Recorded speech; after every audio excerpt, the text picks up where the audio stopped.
Mark 2:17 17 না 27। তিনি তাহাদেরকে আরো কইলেন, বিশ্রামবার মনুষ্যের নিমিত্তে হইয়াছে, মনুষ্য বিশ্রামবারের নিমিত্তে হয় নাই, সুতরাং মনুষ্যপুত্র বিশ্রামবারের কর্তা। Hallelujah, hallelujah. বাইবেলে একটা ঘটনা লিখে দেওয়া আছে যে যীশু খ্রিস্ট তার শিষ্যদের নিয়ে যখন যাচ্ছেন, তার শিষ্যরা বাইবেলের কাছে ধানের শীষ ছিঁড়ে খাচ্ছিল, তাই তো নাকি? তাই দেখে অধ্যাপক যাজকরা কি বলছিল যে আপনার শিষ্যরা বিশ্রামবার কেন পালন করে না, উপবাস কেন পালন করে না? যীশু খ্রিস্ট যখন বলছে, তোমরা কি পাঠ করো নাই দাউদ আর তার সঙ্গীদের বিষয়ের ঘটনা? বাইবেলে লেখা আছে দাউদ তার সঙ্গীদের নিয়ে যখন ফিরে আসছিল, তার সঙ্গীরা ক্ষুধিত হয়েছিল। বাইবেলে লেখা আছে যে খাবার যাজকদের খাওয়ার কথা ছিল, সেই খাবার দাউদের শিষ্যরা খেয়েছিল, জানো? হালেলুয়া, জানো তোমরা? সেই যে খাবার যাজকদের খাওয়ার কথা ছিল, সেই খাবার তার দাউদের শিষ্যরা খেয়েছিল, তার জন্য দাউদের শিষ্যদের কোনো পাপ হয়নি। আর আজকে যিশুর শিষ্যরা যখন যাচ্ছে, তারা ধানের শীষ ছিঁড়ে খাচ্ছে বিশ্রামবারের দিন, তাদেরও এখন পাপ নেই। বলো তাহলে আমরা তো বাড়িতে খেয়ে এসেছি, তাহলে আমাদের কেন পাপ?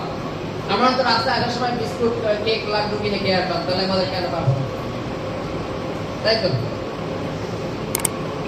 বাইবেলে কি বলছে যে বিশ্রামবার মনুষ্য পুত্রের নিমিত্ত হইয়াছে, মনুষ্য বিশ্রামবারের নিমিত্ত হয়নি। হালেলুয়া, বুঝেছি? যেমন মনে করো পড়াশোনা, পড়াশোনা সবার জন্য, কিন্তু সবার জন্য আবার পড়াশোনা না। কেমন উল্টো হয়ে গেল না? যখন স্কুল খোলে, সেই স্কুলে প্রবেশ করার অধিকার সবার আছে, কিন্তু প্রত্যেক পরিবারের যে প্রত্যেক 100 জনের মধ্যে 100 জনই যে স্কুলে যাবে না কোনো কথা নেই। যার ভালো লাগবে যে যাবে, যাবে না। বুঝেছি? যার ভালো লাগবে সে স্কুলে যাবে, যার ভালো লাগবে যাবে না, কিন্তু স্কুলটা সবার জন্য। বুঝেছি? তদানুসারে উপবাসটা হচ্ছে একই ক্যাটাগরি, যে তোমার রবিবার দিনকে বা শনিবার দিনকে যে তোমার উপবাস করতে হবে এরকম কোনো কথা নেই। বুঝেছি? তোমার যে শুধু শনিবার বা রবিবার উপবাস করতে হবে, শুক্রবারও এরকম কনফার্ম দিন নেই। তোমার যেদিন ভালো লাগে তুমি সেদিন উপবাস করতে পারবে। কারণ বাইবেলের কাছে মনুষ্যপুত্র হচ্ছে বিশ্রামবারের কর্তা। এই বিশ্রামবারটা কেন তৈরি করেছে এটাকে আমরা জানি। বাইবেলে লেখা আছে যে তোমরা সপ্তাহে 6টা দিন কর্ম করো, একটা দিন বিশ্রাম করো, আর একটা দিন ঈশ্বর সদার উদ্দেশ্যে রেখো। এখানে যারা রবিবার দিনকে ফাস্টিং থাকে, তারা জানে যে বাকি সপ্তাহে 6টা দিন কর্মের মধ্যে ব্যস্ত থাকি, ফলে উপবাস রাখা হয় না আমাদের। আর যদি রবিবার দিনটা হয়, তাহলে আমরা যেহেতু প্রার্থনায় যাব, ফলে উপবাসের মধ্যে থেকে যাবো, ওখানে ঈশ্বরের বাক্য শুনবো, ঈশ্বর আমাদের কৃপা করবে। ফলে বিশ্রামবারটা পালন হলো আর উপবাসটাও পালন হলো। ওর জন্য অনেকে রবিবার করে।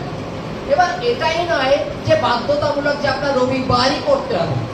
যদি কেউ মনে করে যে আমি শনিবার করবো, সে করতে পারে। কেউ যদি মনে করে আমি শুক্রবার করবো, সে করতে পারে।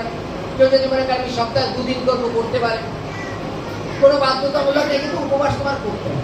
যেমন উদাহরণস্বরূপ বলি, এই উপবাস আমাদের বাইবেল আমাদের বারবার লিখেছেন যে আমাদের উপবাস হওয়া কেন প্রয়োজন। হালেলুয়া, আমাদের উপবাস করা কেন প্রয়োজন।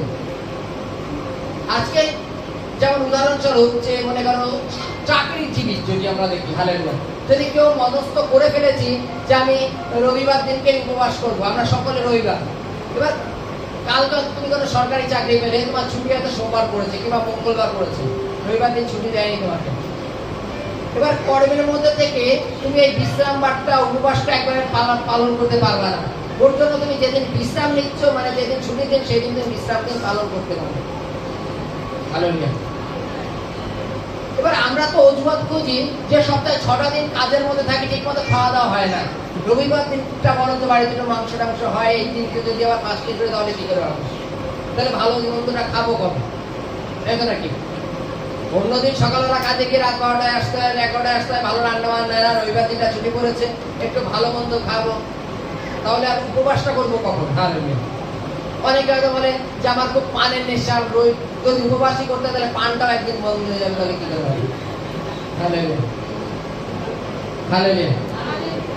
বাইবেলে লেখা আছে যে তোমরা 6টা দিন কর্ম করো, একটা দিন বিশ্রাম করো, কিন্তু এই বিশ্রাম দিনটা ঈশ্বরের উদ্দেশ্যে রাখো। হালেলুয়া। যদি আমরা যেমন মনে করো, উদাহরণ আমি শুভকে দিয়ে বুঝাই, হ্যাঁ, শুভর মনে করো প্রত্যেকদিন সকাল 8টার সময় খেয়ে দিয়ে কাজে বেরোনোর মানে একটা রুটিন আছে। দেখবা ও যদি রবিবার দিনটা ছুটি করে ঠিক 8টা নাগাদ একবার খিদে পায়। কেন জানো? হালেলুয়া। কেন জানো? আর কিছু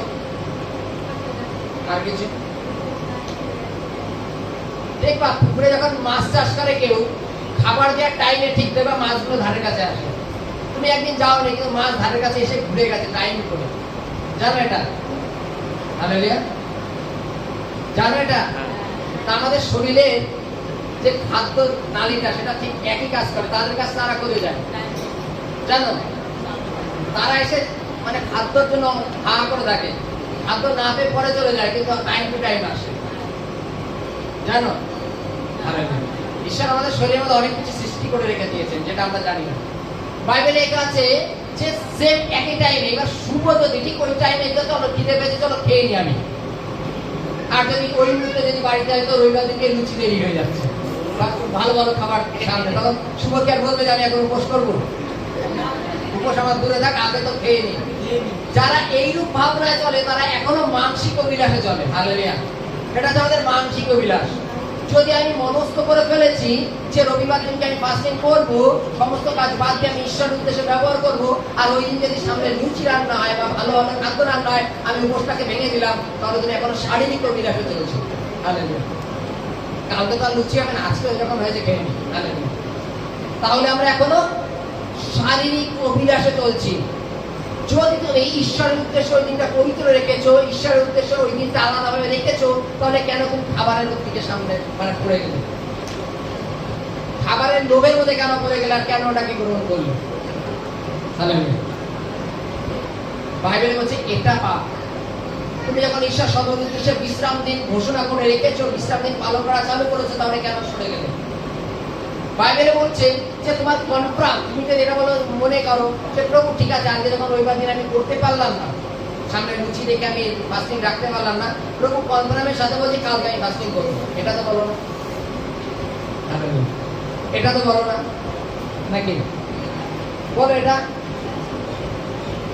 এটা তো বলো না যে আজকে চলো লুচি খেয়ে নিচ্ছি প্রভু কালকে আমি ফাস্টিং করবো, কালকে আমি পুরোপুরি দিনটাই তোমার উদ্দেশ্যে রাখবো। এটা করি আমরা? করি না। চলো পরের রবিবার দেখা যাবে, আবার পরের রবিবার হয়তো আবার একটা বড় কিছু লোভনীয়, হয়তো কোনো আত্মীয় হাতে বড় ব্যাগ বাজার করে নিয়ে চলে এসছে বা কোথাও নেমন্তন্ন আছে, হতেই পারে, হতেই পারে। বাইবেল বলছে তুমি কেন জাগতিক অভিলাষে চলছো? ঈশ্বর এটা কনফার্ম করে দেয়নি যে তোমার রবিবার দিনকে উপবাস করতে হবে, এটাই কনফার্ম করে দেয়নি যে তুমি যদি শনিবার বিশ্রাম বার পালন করো তাহলে এই শনিবার দিনকে ফাস্টিং করতে হবে, এরকম বাইবেলে লেখা দেয়, লিখে দেয়নি। বাইবেলে লেখা আছে বিশ্রাম বারে কর্তাকে স্বয়ংপ্রভু যীশু খ্রিস্ট, তাকে তুমি যেদিন খুশি বিশ্রাম নিয়ে তার উদ্দেশ্যে বিশ্রাম দিন পালন করতে পারো, উপবাস করতে পারো, কিন্তু সেটা করো তোমরা। আর আমরা যদি মনে করি এটা আমাদের সপ্তাহে 7 দিনই সমান বা 1 মাসে 30 দিনই সমান, তাহলে আর সেখানে আর কিছু বলার নেই। যদি আমাদের সকাল থেকে যদি পরিপূর্ণ খাওয়া থাকে, আমাদের মাথা থেকে অলরেডি গরম থাকে, মানে যে কেউ যদি কোনো কথা বলে আমরা ছেড়ে দিয়ে কথা বলি না, কেন? আমাদের পেটে জোর আছে, তার মানে গায়ে জোর আছে। কিন্তু যদি একদিন ফাস্টিং থাকি সেই দিন দেখবা যত কথা বলা হয় সে নতভাবে শোনে, মানো। যদি কেউ ফাস্টিং থাকে, আজকে আমি উদাহরণ দেবো, যে কোনো মনে করা যায় আমার অন্তরটা, যদি একদিন ফাস্টিং থাকে, ওনার দুপুরবেলায় যদি কোনো একটা রাগের কথা বলা হয় উনি চুপচাপ শুনবে, জানে উনি আজকে আমি ফাস্টিং এ আছি, আজকে আমি ঈশ্বরের উপস্থিতিতে আছি। কিন্তু যদি ওনার পেট ভরা থাকে তাহলে ভেবে দেখো ছেড়ে দেওয়ার পাত্র, ছেড়ে দেবে। হালেলুয়া। ফাস্টিং করা প্রয়োজন। প্রভুর সাথে সম্পর্ক করতে গেলে আমাদের নম্র হওয়া প্রয়োজন, আর এই নম্র হওয়া ফাস্টিং এর মধ্যে দিয়েই হয়। হালেলুয়া, হালেলুয়া, জয় যিশু।